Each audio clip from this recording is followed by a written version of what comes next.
আপনি বিএমপি করেন, আপনি বিএমপির ইউনিয়ন সেক্রেটারি, আপনার নাম কি? মোশাররফ হোসেন, আপনার বাড়ি নোয়াখালী। এই এদিকে তাকান, এই যে তাকান। গত 3-4 দিন আগে যে সোশ্যাল মিডিয়ার একটা ভিডিও আমার বিরুদ্ধে প্রচার হয়েছে, এই বিষয়টা আপনাদের কাছে ক্লিয়ার করার জন্য গত 28শে ফেব্রুয়ারি 10 রমজান আমাকে লেবার হাসপাতালে আমি ডাক্তার দেখাইতে গেছি। আমার ফাইল টাইল আছে। এখান থেকে আমরা রাজনীতি করি, তো আমরা কজন দিচ্ছি না, আমি তো পাই লোকেছি না। দুজন লোক বলে ভাই আমরা বাড়ি অমুকখানে দানসিঁড়ি নিয়েন, আপনার বিএমপি সেক্রেটারি মোশাররফ না, হ্যাঁ আই নাকাব সাকামকে কদ্দুরা নিয়ে আমাকে একটা গাড়ি তুলিলি কোথায় নিয়েছে আর কিছু আমি করতে পারি না। সেখানে নিয়ে আটক করে রাখবার পরে একটা রুমের ভিতরে আমি রুমটা ক্লিয়ার করতে হবো। এটা হোটেল না, একটা রুম, যে প্রতিদিন স্থায়ী গ্লাস লাগে না। কিছুক্ষণ পরে দুইটা মহিলা ঢুকলো। একটা হলো যে এ পারভিন নজির মাস্টারের মেয়ে, আর আরেকজন হলো আরেকটা মেয়ে। কিন্তু এটা পরবর্তীতে জানতে পারি যে যে মেয়েটার আমরা ধরাইছে এই হলো ইজলা। আজকে আমি ব্যক্তি মোশাররফ যদি এটা সত্যকার করতামও, আতিনেরদের ধরা খাইতো, তাহলে এটা কিন্তু এত হাইলাস হতো না। আমি আপনাদের কাছে ওই রুমে তাৎক্ষণিক যখন ফারুনায় ঢুকছে, আমি কিন্তু ফারুন করলে নোয়াখালী ব্যাকে চিনব। খারাপ ল্যাঙ্গুয়েজ করি যে আমি 5 তারিখের পরে আমার নোয়াখালীতে দোয়াইছে বিএমবি লাগবে, আমার বাসা ভাই ব্যাগ লুট করে গেছে। ঠিক আছে, ইয়ারে ইয়া কর। তো এরপরে যে কী করলো, একজন লোক আমার শার্ট করলে দুজন টানিয়ে ফ্যান করলো। আমি ভাই এটা করছে, করলে চুপ। এটা আমি একটু জন হারসার্সি করে আছি, আমার মাথায় পিস্তল ধরছে। বাবার ট্যাবলেট কতখানি সামনে একটা, এটা হলো বাস্তব সত্য কথা। বাবা ট্যাবলেট কত তুইছে যে কথা কবি হয়তো শ্যুট করে দেবো, বুড়িগান তালা দেবো, নাহলে চালান করুন।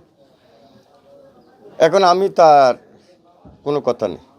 এরপরে কিলো একটা আমার মোবাইলে গেলো, মোবাইলে যে আর আইডি কার্ড তুলিয়ে নিই, আমার থেকে 300 টাকা বনশ লেছে। বনশ গেলে যে এবার টাকা আন। তা আমি বিস্তারিত সময় নেই, সাংবাদিক সংবাদ সম্মেলন, আমার কাছে 35,000 টাকা আসলে আমি 25,000 বার হয়েছি। 30,000 টাকা আমার থেকে ওখান থেকে নিছে, আর 90,000 টাকা মাত্র 47 মিনিটের ভিতরে আমাকে এই কথাটা আমি ক্লিয়ার করতে।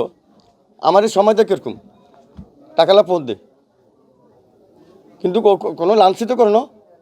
হ্যাঁ, তো আমি যে নাম্বারগুলোতে নিছি ওদেরকে বলছি যে এই মুহূর্তে আমার জন্য টাকা পাঠাও।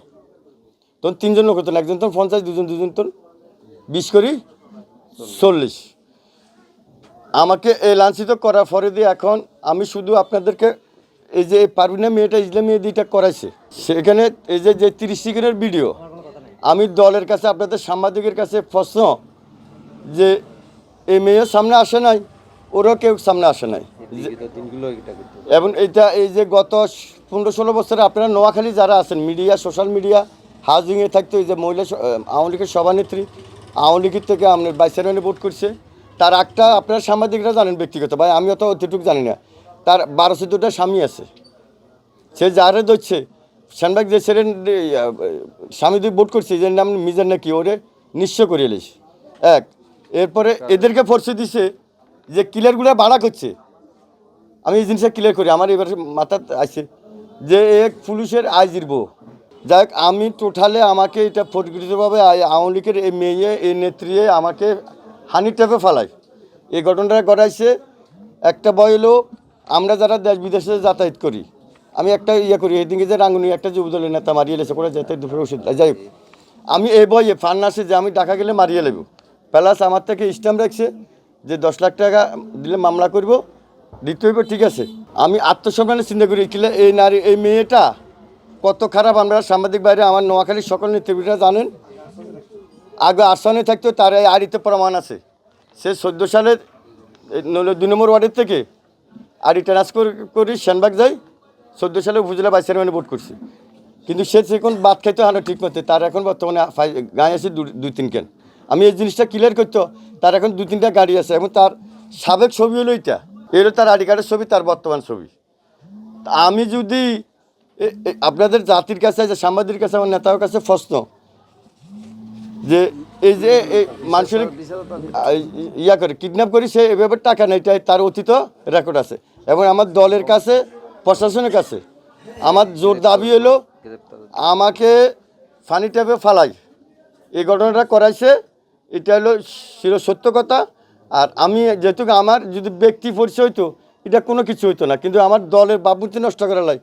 আমার যেহেতু আমাদের সামনে একটা কমিটি আছে, গত 30 দিন আগে যে সোশ্যাল মিডিয়াতে উঠছে তার একটা আছে, আমি দুমু আপনাদেরকে, যে ইজা মেয়েনো ইজলার নাম কি রিডম, তার এরা কিন্তু আমার মোবাইল আছে, কিন্তু আমি যে 4 মাস কোনো প্রমাণ পাই না।